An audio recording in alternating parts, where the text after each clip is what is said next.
Things Wisconsin 24/7. Here are your morning headlines for Wednesday, January 15th.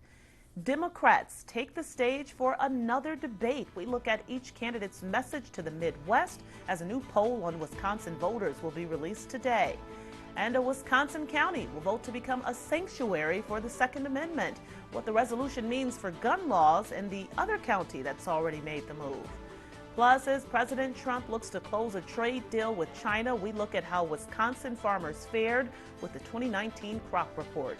We'll have all those stories and more, but first, grab that coat on your way out the door. Things are cooling down. Meteorologist Brooke Brighton has a check on the temperatures in your Weather on the Ones.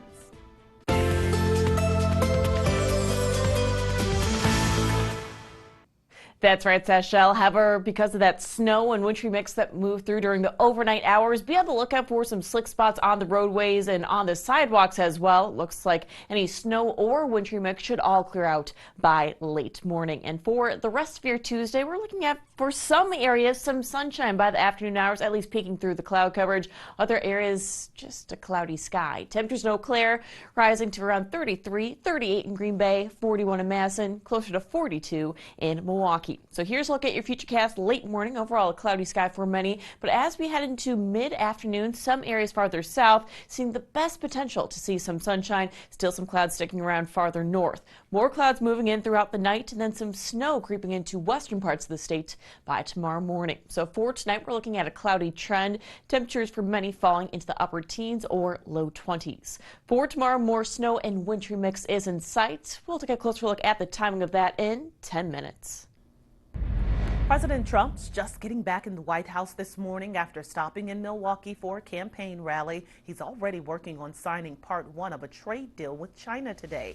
Large parts of the 80-page deal are under wraps. The Trump administration and Chinese leaders say it's because of promises by Beijing to go beyond prior commitments. But the few details of the deal reveal new agreements that protect U.S. technology. There's also a pledge from China to buy $200 billion in farm goods from the U.S. over 2 years. Trade was one of the many topics President Trump hit on during his campaign rally in Milwaukee, but the president didn't sidestep topics like impeachment or the recent killing of an Iranian general. Take a listen.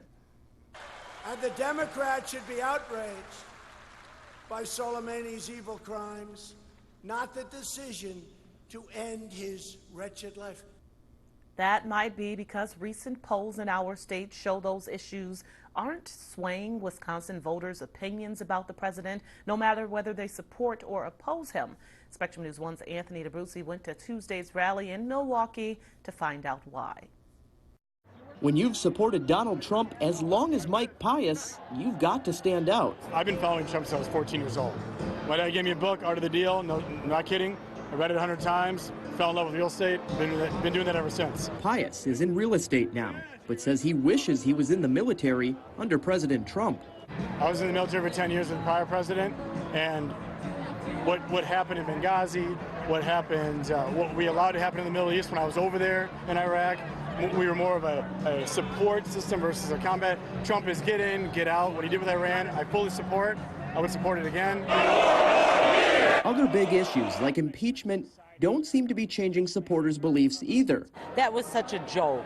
Yeah, it's pathetic. Recently retired, Nancy Malkowski came to the rally from Germantown with friends. She says her backing of the president has only become one thing. Stronger, especially with him, with the Iran issue, much stronger.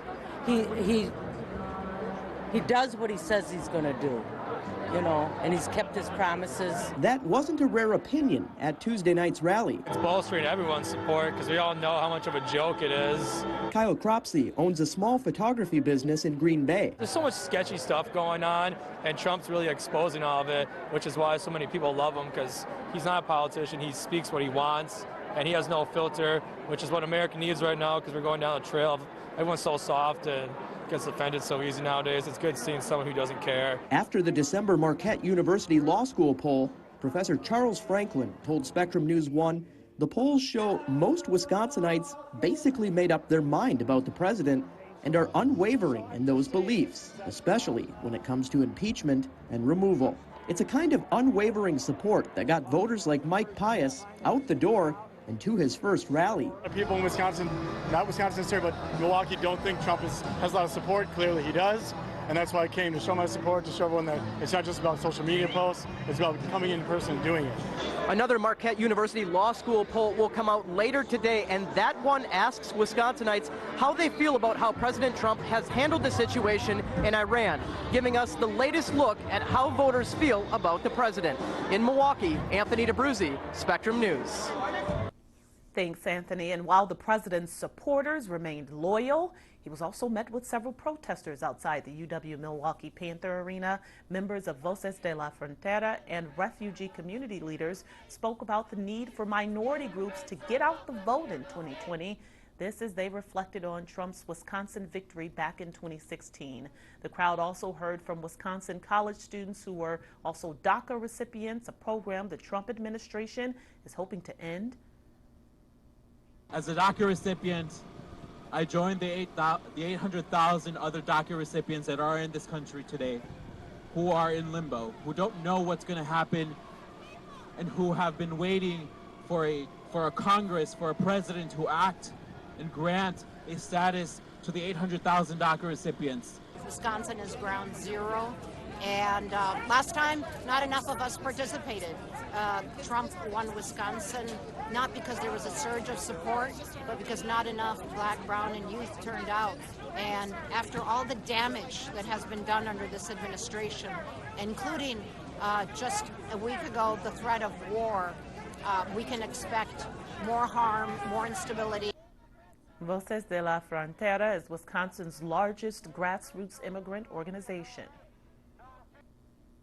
To Washington now, where House Speaker Pelosi is expected to send the articles of impeachment to the Senate today. The full House will vote on the matter. Senate Majority Leader Mitch McConnell says that Senate trial could start as early as next Tuesday.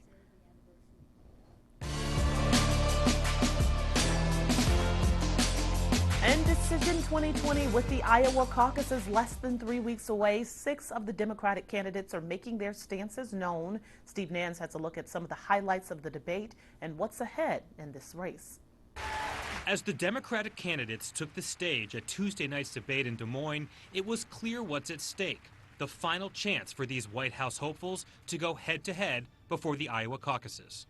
This new trade deal is a modest improvement. Senator Sanders himself has said so. Progressive favorites Bernie Sanders and Elizabeth Warren addressing the heated rhetoric between the two campaigns this week. How could anybody in a million years not believe that a woman could become president of the United States? What did you think when Senator Sanders told you a woman could not win the election? I disagreed. Meanwhile, for Joe Biden, another opportunity to focus on who he hopes will be his opponent in November, President Donald Trump. It was predictable from the day he pulled out of that agreement, Trump, what exactly would happen. We're now isolated. Pete Buttigieg and Amy Klobuchar courting moderates, seeing a path to the nomination by focusing on centrist voters. It's going to take a view to the future, as well as the readiness to learn from the lessons of the past. When it comes to Iraq right now, I would leave our troops there. And the 6th candidate, businessman Tom Steyer, positioning himself as the outsider. And it's time for someone from the outside to have a strategic view about what we're trying to do and how to do it. The candidate speaking out on key issues, on health care.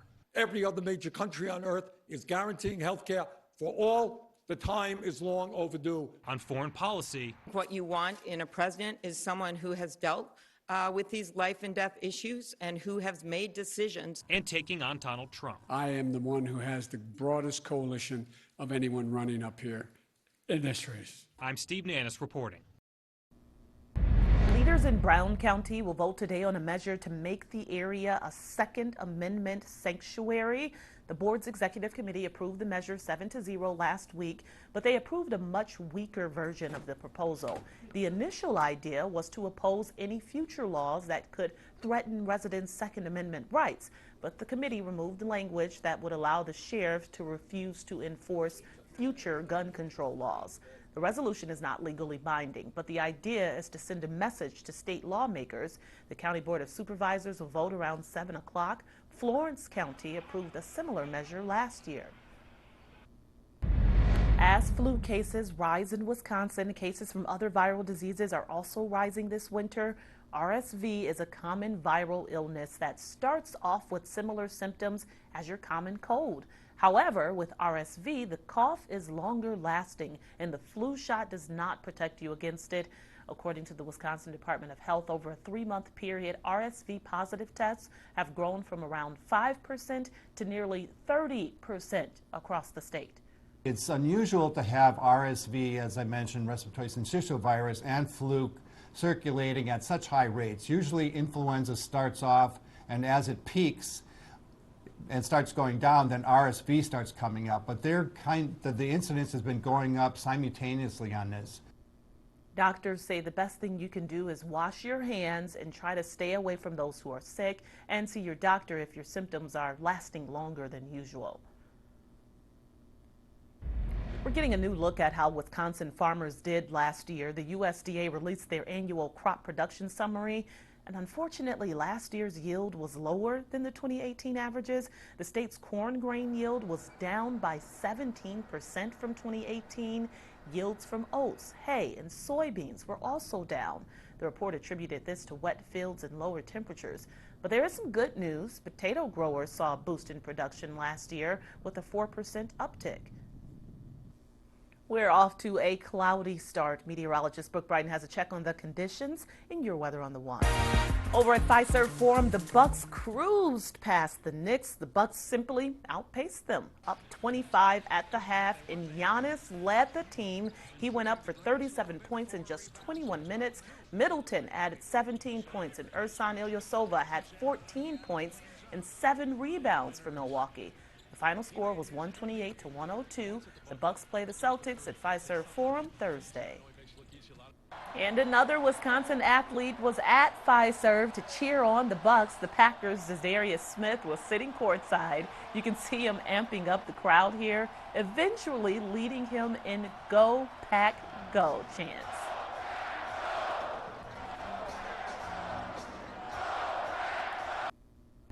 Meanwhile, the Packers are gearing up for the NFC Championship. Green Bay Convention and Visitors Bureau estimates the home playoff brought in $15 million to the local economy, and now a Racine business is cashing in on the fandom. We Make T-Shirts printing company has rolled out some new Packers gear. The successful season the Packers have had under LaFleur served as inspiration for a couple of new clever designs. They're one game away from the Super Bowl. Why not make a shirt that kind of celebrates a new coach getting that far in his first season? We Make T-Shirts mainly operates online, but the Friso brothers welcome guests who want to check out their original designs and different products in person. An old building is giving kids a fresh start. Coming up, the major renovations to this former church as they prepare to open their doors. And Brooks, snow has already started falling for some, but even more is expected throughout the day. That's right, Sachelle. As we continue on into this afternoon, more snow is going to continue to push through the state. Good news is a little bit of a break for tomorrow, but more snow in sight for your Friday and Saturday. We'll take a closer look at the timing of all of these snow events coming up in just a bit.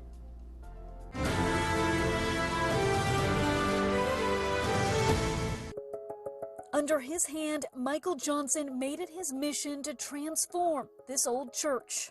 So this is 10 years in the making. Into a safe place for his kids. I like to call it a country club for kids. Determined to drive forward at all costs. I've taken a lot of risk during my time at Boys and Girls Clubs, and this was a risk. A risk the Boys and Girls Club of Dane County's CEO knew he needed to see through here in Sun Prairie, where only 47% of kids are prepared and ready for kindergarten. And in the second fastest growing city in Wisconsin, Michael's massive project needed momentum and a speedy angel donor. You banked it. Yeah. No, John McKenzie, you banked it.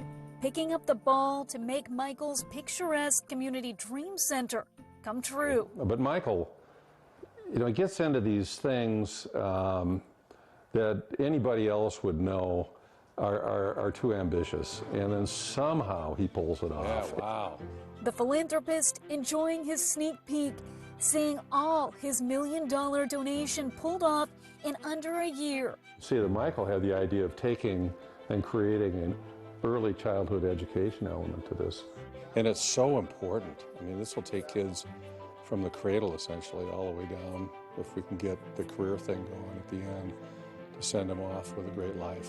Circling in on the McKenzie Center's ultimate goal. When the kids come to our preschool, we want it to be bright, we want it to be clean, we want a strong curriculum, we want them to have fun. When our middle school and high school kids come in, we want them to know that this facility belongs to them. A one-of-a-kind undertaking here in Wisconsin, backed by two men ready for great futures to start. This would not look like it's looking today if he did not step up. So I'm thankful, John. This community it was there for me, you know, as I grew up in different ways. And, you know, whether you think about this as something that you owe that makes you feel good, it does make me feel good.